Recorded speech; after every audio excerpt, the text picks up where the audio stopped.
लगता है बहू सब्जी के खेत में पैदा हुई थी। रीना, ये है क्या? सब्जी मंडी खोलनी है क्या घर में? नीलेश ने रीना को सब्जियों का ढेर सा करते हुए देखकर कहा। सब्जी मंडी जनाब, इसमें से आलू और प्याज को छोड़कर बाकी ये सिर्फ 2 दिन की सब्जियां हैं क्या? नीलेश ने लगभग खींचते हुए कहा। जी हाँ, रीना ने अभी भी सुकून से जवाब दिया है। तभी सासू माँ के बड़बड़ाने की आवाज़ आई। अरे ऐसे ही तो उड़ा रही है मेरे बेटे की कमाई को। लगता है जैसे मायके से 2-4 बीघा खेत लिखा कर लाई है। सब्जी के खेत में ही पैदा हुई है महारानी जी। रीना ने सांस भरते हुए कहा। फिर स्टार्ट हो गया मम्मी जी का रेडियो। अब फुर्सत आधे घंटे के लिए।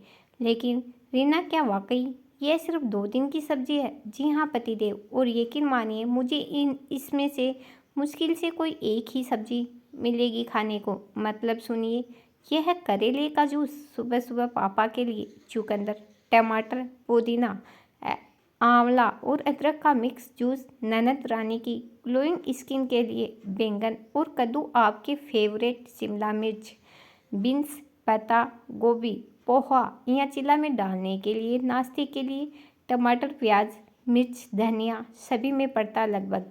और दाल बिना पापा का पेट नहीं भरेगा। बच्चों को आलू चाहिए और मेरे लिए कभी फिर सब्जी बचेगी या फिर दलिया, सिर्फ चटनी। यह जो मम्मी जी मुझ पर इतना चिल्ला रही है, अगर इनकी थाली में 2 से कम सब्जियां हुई तो ये थाली को हाथ भी नहीं लगाएंगी।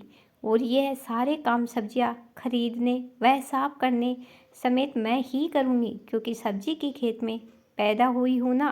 रीना ने फीकी मुस्कान व उदास आंखों से कहा। नीलेश को ना जाने क्यों रीना की उदास आंखें व उतरे चेहरे ने रात में सुकून से सोने ना दिया। और अगली सुबह एक नई रोशनी लेकर आई। अम्मा, आज से सब्जी खरीदना आपकी जिम्मेदारी है। रीना तो मेरी कमाई यूं ही लुटाई दे रही है, और बिट्टू पापा का और अपना जूस तुम बनाओगी और साथ में अपनी भाभी को भी पिलाओगी।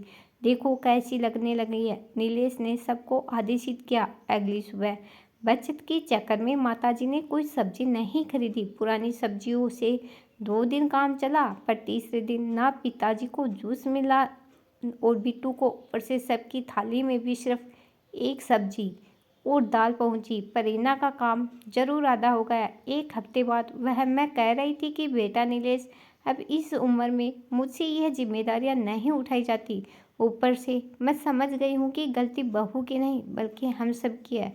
वह बेचारी तो मुफ्त में सब बातें सुन रही थी। यही मैं आपको समझाना चाहता था माँ, कि अगर कोई पलटकर जवाब नहीं दे रहा तो यह उसकी कमजोरी नहीं, उसकी संस्कार है। और खेत में आपकी बहू नहीं, हम सब पैदा हुई हैं। तभी एक सब्जी में किसी का पेट नहीं भरता। ऊपर से सारा काम भी उसी पर पड़ता था। हाँ भैया, आज से सब्जी लाने और साफ करने का काम मैं करूँगा, देवर ने कहा।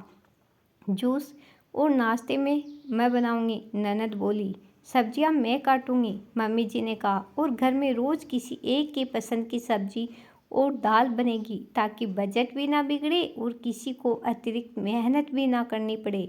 और मैं सोच रहा हूँ कि घर पर किचन गार्डन शुरू कर दूँ, ताकि सेहत भी सही रहे और बजट भी, पिताजी ने कहा। और पूरा परिवार एक साथ मुस्कुरा उठा। दोस्तों, अगर ऐसा होता है कि सबकी परवाह करने वाले को ताने व उलाहने सुनने पड़ते हैं, इसलिए अगर कोई आपकी परवाह करता है तो उसकी शुक्रगुजार बनिए, उसकी कदर कीजिए। दोस्तों, कहानी कैसी लगी कमेंट करके ज़रूर बताइए। चैनल पे नए हो तो प्लीज़ सब्सक्राइब करें। बहुत बहुत धन्यवाद सबको मेरा वीडियो देखने के लिए।